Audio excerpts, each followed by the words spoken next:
અમદાવાદના શારદાબેન હોસ્પિટલમાં 2 બાળકોના મોત ગરમીના કારણે નવજાત બાળકોના મોત થયાની ઘટના 13 અને 10 દિવસના આ બાળકોના મોતથી અરેરાટી વ્યાપી ગઈ છે। અમદાવાદના શારદાબેન હોસ્પિટલમાં 2 બાળકોના મૃત્યુ થઈ ગયા। ગરમીના કારણે નવજાત બાળકોના મોત થયાની ઘટના સામે આવી છે। 13 અને 10 દિવસના આ બાળકો હતા જેમના મૃત્યુ થયા છે।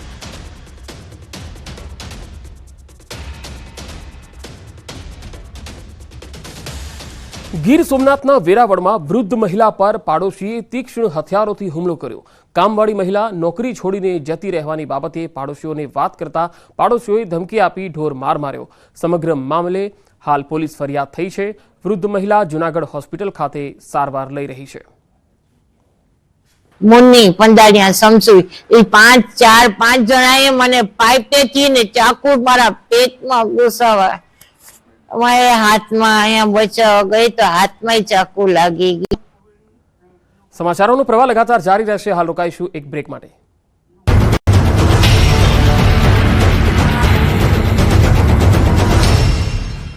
निर्णय लेवामां आवशे। ચોમાસા અંગે અંબાલાલ પટેલે આપ્યા સારા સમાચાર। 8 થી 14 જૂનમાં થશે ચોમાસાનો વરસાદ। મેના અંત અને જૂનના પ્રારંભમાં અરબ સાગરમાં જોવા મળશે હલચલ। 21મીથી વધશે આંધી વંટોળનું પ્રમાણ। 4 જૂન સુધીમાં દક્ષિણ ગુજરાતમાં જામશે વરસાદી માહોલ। તેજ પવન અને ગાજવીજ સાથે વરસાદ થવાની અંબાલાલ પટેલે કરી આગાહી।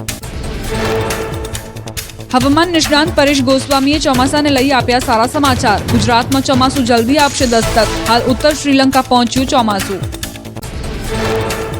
ચોમાસાએ ફરી ગતિ પકડી। ચોમાસું કેરળથી હવે માત્ર 100 કિલોમીટર દૂર। બંગાળની ખાડીમાં ચોમાસાએ જોરદાર ગતિ પકડી। બંગાળની ખાડીમાં લગભગ મધ્યમાં પહોંચ્યું ચોમાસું। ગુજરાત નજીક અરબ સાગરમાં પણ લો પ્રેશર સક્રિય। હાલ દેશના બંને બાજુ દરિયામાં ચક્રવાતની ભીતિ। કેરળ નજીક લો પ્રેશર બનતા કેરળ અને કર્ણાટકમાં ભારે વરસાદની સંભાવના। રેમલ વાવાઝોડાને લઈ મોટા સમાચાર। 27 મે ભારત બાંગ્લાદેશ બોર્ડર નજીક ટકરાશે વાવાઝોડું। 125ની ઝડપથી ફૂંકાઈ શકે છે પવન। ડિપ્રેશનમાં ફેરવાયું વેલમાર્ક લો પ્રેશર। નવરાત્રીમાં વરસાદ બની શકે છે વિલન, બગાડી શકે છે ખેલૈયાઓની મજા। જૂનાગઢમાં વર્ષા વિજ્ઞાન પરિસંવાદમાં આગાહીકારોએ મોટી કરી આગાહી। આગાહીકાર રમણીકભાઈ વામજા અને ભીમાભાઈ ઓડેદરાનો નવરાત્રી અંગે વર્તારો। નવરાત્રીમાં ગરબા સમયે જ થઈ શકે છે ભારે વરસાદ। આગાહીકાર રમણીકભાઈ વામજાએ કરી મોટી આગાહી। 26મી સપ્ટેમ્બરથી હાથિયા નક્ષત્ર બેસશે। ચિત્રા હાથિયા નક્ષત્રમાં પાછોતરો વરસાદ થશે। વર્ષા ઋતુ પૂર્ણ થતા આસો સુદ આવી શકે। જમ્મુ કાશ્મીરના રિયાસીમાં સર્જાયો વાવાઝોડા જેવો માહોલ। ભારે પવન સાથે વરસાદ અને કરા પડ્યા। રિયાસી શહેરમાં વાવાઝોડા જેવી સ્થિતિથી જનજીવન પ્રભાવિત થયું। તમિલનાડુના થુથુગડીમાં દરિયામાં જોવા મળ્યો કરંટ। થુથુગડી બંદર ઉપર સિગ્નલ લગાવવામાં આવ્યું। માછીમારોને પણ પરત ફરવા અને માછીમારી ન કરવા સૂચન। કેરળના કાસરગોડમાં ભારે વરસાદ। નીલેશ્વરમ નજીક થાયકડુપુરમમાં વરસાદથી ભારે નુકસાન। ભારે પવનના કારણે અનેક બોટને થયું નુકસાન। કેરળના તિરુવનંતપુરમમાં ભારે વરસાદથી જળાશયો છલકાયા। નદીઓમાં પાણીના સ્તરમાં વધારો થયો। સતત વરસાદથી જનજીવન થયું પ્રભાવિત। કેરળમાં ભારે વરસાદ પડતા 7 લોકોના મોત। મોસમના પહેલા વરસાદમાં જ તબાહીના દ્રશ્યો સામે આવ્યા। અનેક વિસ્તારોમાં વરસાદી પાણી ભરાતા જળબંબાકાર। જમ્મુ કાશ્મીરના ઉધમપુરમાં જામ્યો વરસાદી માહોલ। અનેક વિસ્તારોમાં ભારે પવન સાથે પડ્યો ધોધમાર વરસાદ। રસ્તા પર ફરી વળ્યા વરસાદી પાણી। આસામના દિબ્રુગઢમાં જામ્યો વરસાદી માહોલ। પવન સાથે ધીમી ધારે પડેલા વરસાદથી વાતાવરણમાં ઠંડક પ્રસરી। લોકોને કાળઝાળ ગરમીથી મળી આંશિક રાહત। દ્વારકાના શિવરાજપુર બીચ પર નાહવા અને વોટર સ્પોર્ટ્સ એક્ટિવિટી પર પ્રતિબંધ મુકાયો। 4 જૂનથી 2 ઓગસ્ટ સુધી પ્રતિબંધ। ચોમાસામાં દરિયો તોફાની બનવાની શક્યતાઓના પગલે જિલ્લા મેજિસ્ટ્રેટ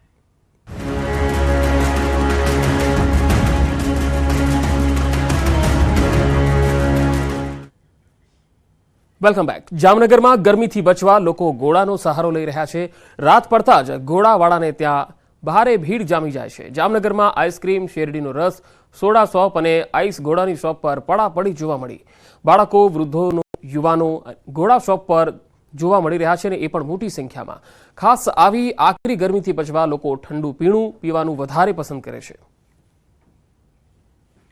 ઉનાળાની ગરમી વચ્ચે સૌરાષ્ટ્રમાં પણ ગુજરાતની માફક લોકો છે તે કાળઝાળ ગરમીનો અહેસાસ કરી રહ્યા છે। ત્યારે મોડી રાત્રે જામનગરીઓ ખાણીપીણીના શોખીન હોય છે ને ખાસ ગોલાની લિજ્જત માણવા નીકળે છે. જે પ્રકારના દ્રશ્યો આપ જોઈ રહ્યા છો, જામનગરના મહિલા કોલેજ પાસેનો આ જે ગોલા સેન્ટર છે ત્યાં લોકો છે તે કતારો લગાવીને ઊભા છે. ખાસ કરીને ગરમીની આ સિઝનમાં ગોલા ખાવા માટે મોડી રાતના નીકળતા હોય છે. આખો દિવસ ઘરમાં હોય અને બફારો પણ એકદમ હોય છે. દિવસ દરમિયાન ખૂબ જ ગરમી હોય છે તો રાતે ઠંડુ વાતાવરણમાં મજા આવે છે ગોલા ખાવાની. ટાઈમ સ્પેન્ડ કરી એન્જોય થાય છે અને ઠંડક મળે છે ગોલો ખાઈને, ને રાતના ઠંડા પવનમાં ખૂબ જ મજા આવે છે. ફેમિલી સાથે ગોલાઓ ખાઈ રહ્યા છે, નાના નાના ભૂલકાઓ પણ છે. શું કહેશો, કેવી ગરમી છે? અત્યારે ગરમી તો જોરદાર છે. ઘરે રહી છીએ ત્યારે લીંબુ શરબત પીયા રાખી છીએ અને બહાર નીકળવાનું મન પણ નથી થતું. અને અત્યારે રાતના ગયા હોય તો ગોલા ખાવાનું મન થાય છે. એવું બપોરે 12 થી 4 તો એવું જ મન થાય કે ઘરમાં સૂતા જઈએ, અને રાત થઈને ગોલા ખાવાનું બહુ મન થાય. રાત થઈને ગોલા ખાવાનું મન થાય. શું કહેશો, જામનગરીઓ આમ પણ ખાવા પીવાના શોખીન અને અત્યારે ગોલા? હા, જામનગરમાં શોખીન, પણ અત્યારે તો ફરજિયાત કંઈક આવું ઠંડી વસ્તુ ખાવા, આઈસ્ક્રીમ છે, ગોલા છે, એવું ખાવાનું મન થાય જ, જેથી કરીને આપણે સાંજે થોડુંક શરીરનું તાપમાન પણ કંઈક જાળવી શકાય. બેન, અત્યારે કેવો તડકો છે, અત્યારે ગોલા પણ ખવડાવો છો નાના બાળક? અત્યારે ગરમી બહુ છે એટલે બાળકોને પોતાને જ મન થાય છે ખાવાનું. આપણે કંટ્રોલ કરી તો પણ એ કંટ્રોલ ન કરી શકે. આપણાને જોવે એટલે પોતે સામેથી લઈ જ લે. આપણે રોકી તો પણ એ ન રોકી શકે પોતાને. ક્યાંક ને ક્યાંક ગરમીથી આંશિક રાહત મેળવવાનો પ્રયત્ન કરે છે. દિવસ દરમિયાન લીંબુ શરબત અને ઠંડા પીણાનો સહારો લેતા જામનગરીઓ મોડી રાત્રે ગોલા ખાતા પણ જોવા મળી રહ્યા છે. કિંજલ કારસરિયા, ન્યૂઝ 18 ગુજરાતી, જામનગર. તો જામનગરમાં અનેક વિસ્તારોની અંદર ગોળા શોપ આવેલી છે જ્યાં આવા ગોળાઓ વેચાતા હોય છે અને મોટી સંખ્યામાં લોકો રાત્રે ખાસ ગોળા ખાવા માટે આવે છે.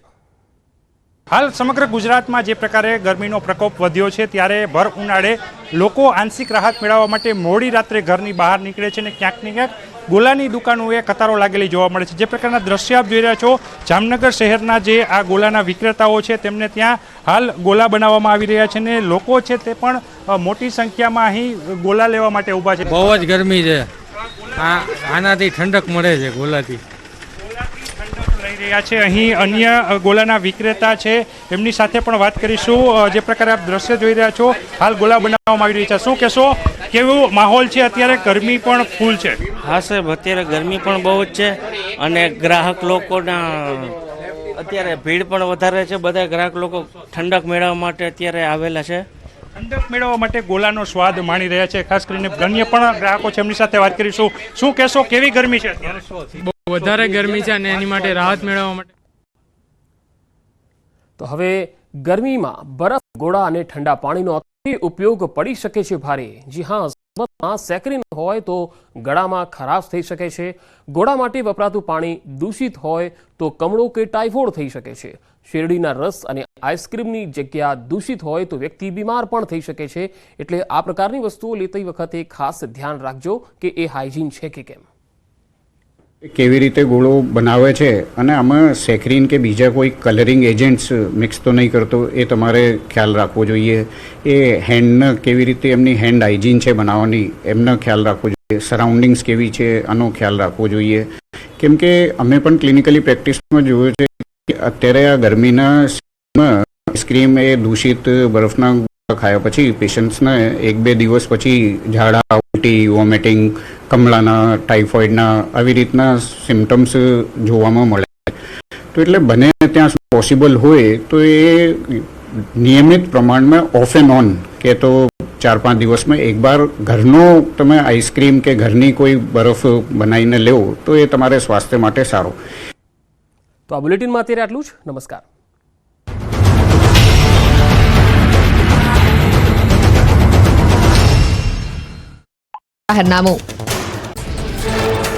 ગુજરાતમાં હજુ 3 દિવસ સહન કરવી પડશે આકરી ગરમી. અમદાવાદ, ગાંધીનગરમાં આજે ગરમીનું રેડ એલર્ટ. ઉત્તર ગુજરાતના તમામ જિલ્લામાં હીટવેવની આગાહી. 4 દિવસ બાદ ગરમીમાં આંશિક રાહત મળી શકે.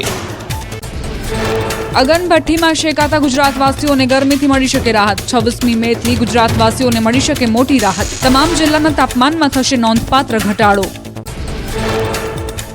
2 દિવસ બાદ ગરમીમાં મળી શકે છે આંશિક રાહત. આગાહીકાર પરેશ ગોસ્વામીનું અનુમાન. 26મીથી તાપમાનમાં 1 ડિગ્રી થઈ શકે ઘટાડો. 30મી સુધીમાં તાપમાનમાં થઈ શકે 4 થી 5 ડિગ્રીનો ઘટાડો. અમદાવાદમાં ગરમીથી બચવા નવો નુસ્ખો, ટ્રાફિક સિગ્નલ પર લગાવાઈ ગ્રીન નેટ. સિગ્નલ પર નેટ લાગતા વાહન ચાલકોની આંશિક રાહત. ડીજીપી અને સીપીના માર્ગદર્શન હેઠળ કરાઈ પ્રશંસનીય વ્યવસ્થા. અમદાવાદમાં કાળઝાળ ગરમી વચ્ચે ફરજ બજાવતા ટ્રાફિક પોલીસને સલામ. શહેરના અલગ અલગ વિસ્તારોમાં ન્યૂઝ 18 ગુજરાતે કર્યું રિયાલિટી ચેક. ધોમ તડકામાં પણ પોતાની ફરજ નિભાવતા દેખાયા ટ્રાફિક પોલીસ જવાન. મહેસાણામાં પણ કાળઝાળ ગરમીના કારણે દૂધનું ઉત્પાદન ઘટ્યું. ન્યૂઝ 18 ગુજરાતીની ટીમે ઊંઝા તાલુકાના વણાગલા ગામ કર્યું રિયાલિટી ચેક. ગરમી વધવાથી દૂધ ઉત્પાદનમાં 30% થી 50% સુધીનો ઘટાડો નોંધાયો. દૂધ ઉત્પાદનમાં ઘટાડાની સીધી અસર પશુપાલકોની આવક પર પડી. વણાગલા ગામે ઉનાળામાં 3300 લીટર દૂધની આવક નોંધાઈ. શિયાળામાં દૂધ ઉત્પાદન મંડળીની 4800 થી 5000 લીટર દૂધની હતી આવક.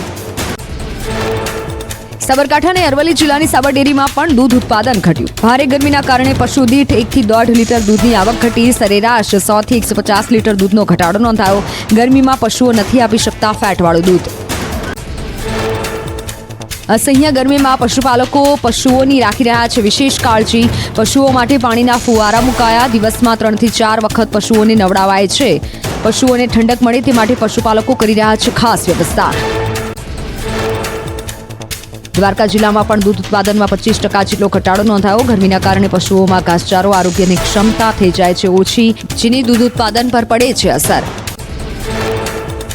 પંચમહાલમાં પણ દૂધ મંડળીઓમાં દૂધની આવક ઘટી. 1200 લીટર દૂધની જગ્યાએ હાલ નોંધાઈ રહી છે 800 લીટર દૂધની આવક. ગરમીમાં પશુઓ બીમાર ન પડે તે માટે વિશેષ કાળજી લેવા પશુ ચિકિત્સકોએ આપી સલાહ.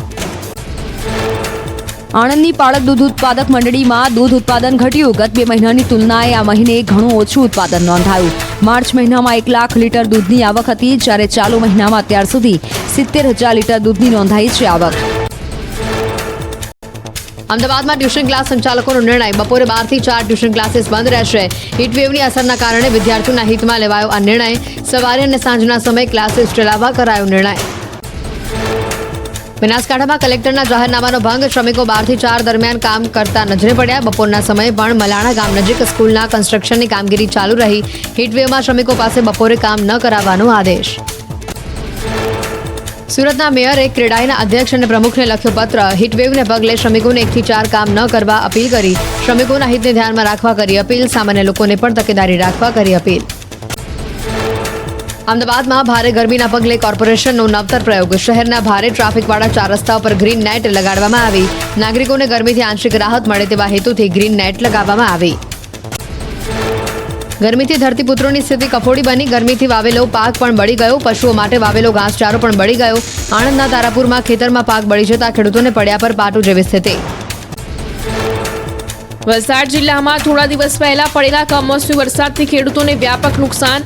બાગાયત વિભાગે 6 ટીમો બનાવી કર્યો સર્વે. 99 ખેડૂતોને 10 લાખથી વધુનું નુકસાન થયાનો રિપોર્ટ તૈયાર.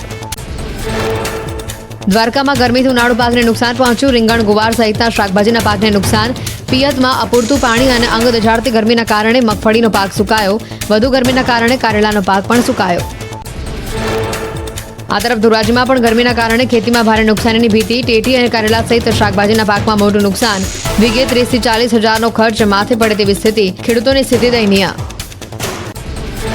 આખરી ગરમીમાં વીજ કાપને લઈને શક્તિસિંહનું ટ્વીટ. તેમણે ટાંક્યું કે હીટવેવનો પ્રકોપ છે ત્યારે ગ્રામ્ય વિસ્તારોમાં વીજ કાપ અને ઓછા વોલ્ટેજની ફરિયાદો છે. સરકારે વિનંતી છે કે હીટવેવની આગાહી સુધી વિદ્યુત વિભાગ ગ્રામ્ય વિસ્તારોમાં વીજ કાપ ન રાખે. મહેસાણાના ધનાલી ગામમાં માખીઓનો ત્રાસ. છેલ્લા ઘણા દિવસોથી ગામમાં વધ્યો છે મધમાખીઓનો ત્રાસ. માખીઓ વધતા લોકોનું રોજિંદુ જીવન પણ મુશ્કેલ બન્યું. વધતી માખીઓથી સ્થાનિકોમાં રોગચાળાની ભીતિ. ગુજરાતમાં હજુ પણ 3 દિવસ તમામ લોકોએ પરસેવે રેબઝેબ રહેવું પડશે. ગુજરાતના તમામ જિલ્લામાં હીટવેવની એલર્ટ. ગુજરાતીઓને હજુ 3 દિવસ સુધી અગનભટ્ટીમાં શેકાવવું પડશે. લોકોને હજુ 3 દિવસ સુધી ગરમીથી કોઈ રાહત મળશે નહીં. છેલ્લા 1 અઠવાડિયાથી જે રીતે આકાશમાંથી અગન વર્ષા થઈ રહી છે, એવા જ અગનગોળાનો વરસાદ 27 મે સુધી થતો રહેશે. હવામાન વિભાગ ગુજરાતમાં હજુ 3 દિવસ આકરી ગરમી પડવાની આગાહી કરી છે. હવામાન વિભાગે ગુજરાતના તમામ ભાગોમાં હીટવેવની આગાહી કરી. આગામી 3 દિવસ અમદાવાદ, ગાંધીનગર, ભાવનગર, સુરેન્દ્રનગર, પોરબંદર અને કચ્છમાં હીટવેવની આગાહી છે. અમદાવાદ, ગાંધીનગરમાં આજે ગરમીનું રેડ એલર્ટ આપ્યું છે, તો ઉત્તર ગુજરાતના તમામ જિલ્લામાં હીટવેવની આગાહી કરી છે. 26 મીએ 22 જિલ્લામાં ગરમીનું ઓરેન્જ એલર્ટ, એટલે કે 3 દિવસ છોતરા કાઢે તેવી ગુજરાતમાં ગરમી પડશે. બીજી તરફ અમદાવાદ દેશનું 8મું સૌથી ગરમ શહેર બન્યું. શુક્રવારે પણ સવારથી પરસેવો છોડાવતી ગરમી પડી, જ્યારે સૂર્યાસ્ત બાદ ચામડી દજાડતી ગરમીએ જનતાને અકળાવી નાખ્યા. सो अगले 3 दिनों के लिए जो है गुजरात के सभी हिस्सों में जो है हीट वेव अलर्ट जारी किया गया है. अगले 24 घंटों के लिए जो है अहमदाबाद और गांधीनगर डिस्ट्रिक्ट में रेड अलर्ट जारी किया गया है.